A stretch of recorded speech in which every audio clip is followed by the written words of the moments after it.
Okay, for this project, we will explore AutoCAD solid modeling features. Last assignment, we worked on the surface modeling. Now we explore solid modeling feature in AutoCAD. 3D solid object can start from the basic, what we call primitives, which is already exist in the software itself, is created for us. So these shapes are the basic 3D shapes, but they're solids. And also we have other tools like extrude, sweep, and loft, and other commands that we can also use in AutoCAD to create solid model. For this first exercise, we will apply what we call Boolean operation to combine these primitives and make one composite part or solid model. To do that, let's look at our exercise that we're going to do. For this exercise, I have this image for you posted, and you have two views, two orthographic views, front and top. And then you have two different primitives, or two different basic shapes. One is the cylinder and one is box. The box, we have two versions, different sizes. These sizes are given here on this top view and front view. And also, this would help us to position them exactly the way it shows here. And your final design is not going to be, is not going to have the front view and top view exactly like this, but this helps you to position them in this manner. So let's begin first to start with our template. And this time I'm going to go to home view and see how home view looks right now. The home view by default is southwest isometric. And like last time we changed that one to southeast isometric by going to view, accessing this view here, and we can click on this little drop down arrow and select southeast. And right away, before we forget, make sure that you save this so you don't have to go this one each time. So by clicking on this home, if we save as a current as a home, then we have this as a default. So the grid, I don't need to use them. I'm just going to turn it off and begin selecting the solid tab. Last time we were using the surface, now we have solid tabs. Okay, these primitives are available here on the solid tab. As you see here, it says primitives, and then we have this drop-down arrow, shows cone, wedge, and polysolids, and torus and primit. And also we have on the left here box, cylinder, and sphere. So for this exercise, we will need box. You can also type box from the command line. And then pick a point.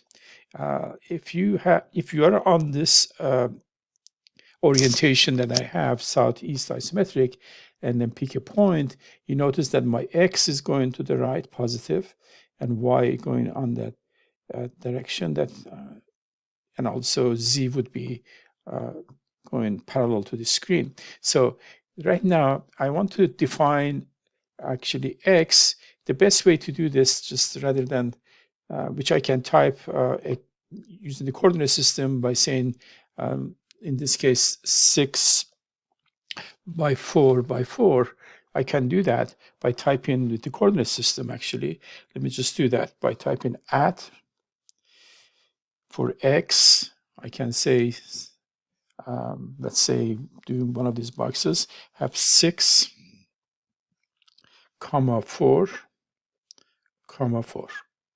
So the first number was X, second number was Y, and third number was Z, and press enter. Okay, so that creates the box. Another way of doing that is, let me just repeat this command and pick a point, and then I select the subcommand length. For this one, then I need to set my ortho on to be safe, F8, and then See, now it's just drawing the line on this direction, like we did in isometric drawing. And then you have set your mouse in this direction by saying, okay, I want to go to 4 for X, press enter. And next question is going to ask you, what is the width? So you set that direction. All you have to do is set the direction, go in that direction, also 4. So the base for this is square basically. Now it's asking to specify the height. Simply you type 6. So we got 2 boxes done. We need to have one more shape, is the cylinder.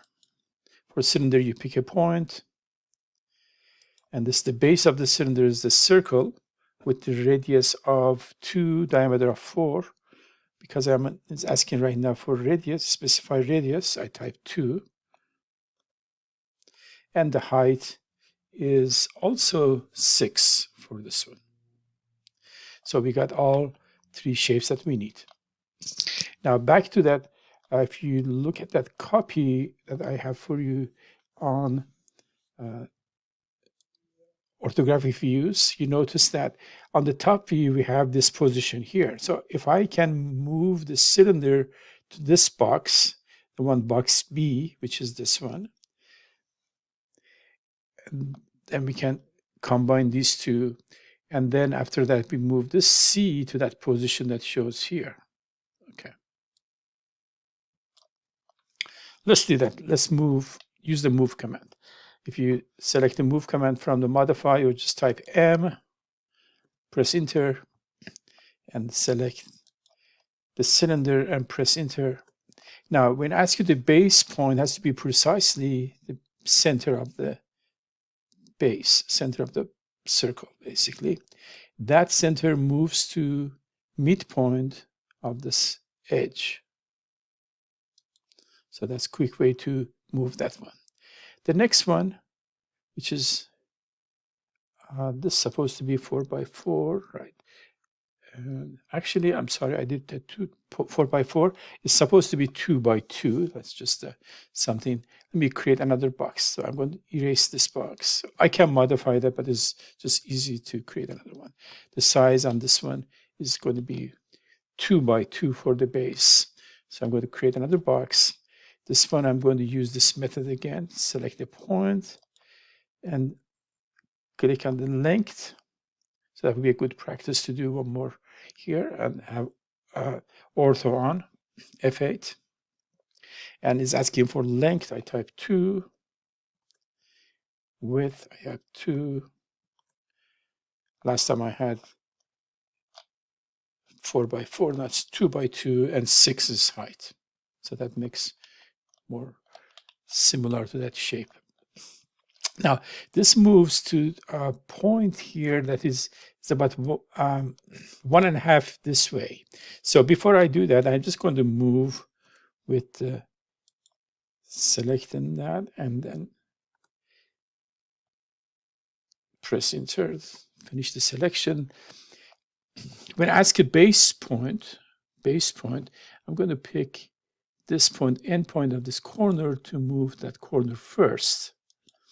Then if I look at the top view right now, I'm right now on the isometric view. Let's go to the top. Maybe we can see better. See, this is the position.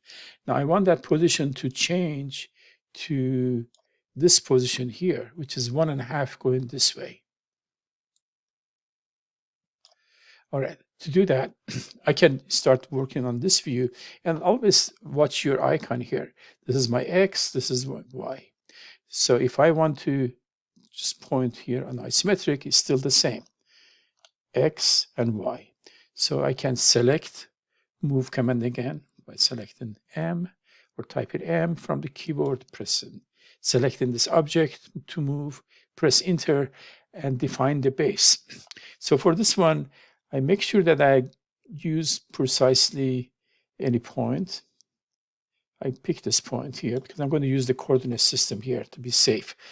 By saying relative, typing at, go to 1.5 and then I use the angle 90. Remember, I'm going in the y direction. It's like you do on the 2D.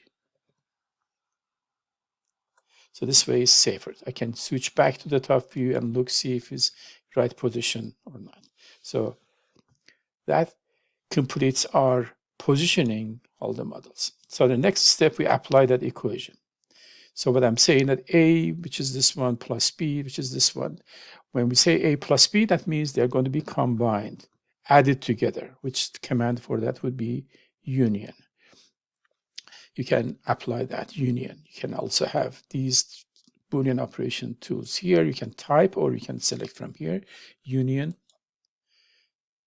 select cylinder and this large box and press enter. So it's important to have this operation ordered correctly. You combine them first. As you see, these two became one, the union together. Okay. Now the next one is the subtract. When we do the subtract, not where we are removing the material, but not we are adding. So now we're going to subtract the smaller item from the larger item, like we do in the math. So by selecting subtract, you first select these combined model first, and then press enter after that. Then select the object which is subtracting from, or subject that you're going to subtract from the first one. Okay, here we go. That is now all three became one. That's the concept of basically this primitive combining what we call a Boolean operation. Then you may want to change the color if you like to change to different layer. I have here with the looks much better. If you go to the doesn't have to be thick lines. You can have one of these color that I have here, which is you can use.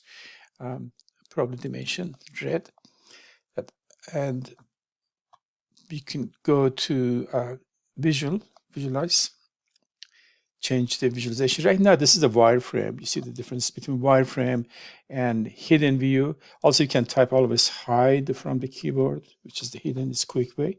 As you see, this one eliminates all the hidden lines and shows only the one that you're supposed to see, like we do in isometric drawing. Because when you see all these lines, you want to go back to the wireframe, you can type regenerate, and then goes back to the wireframe.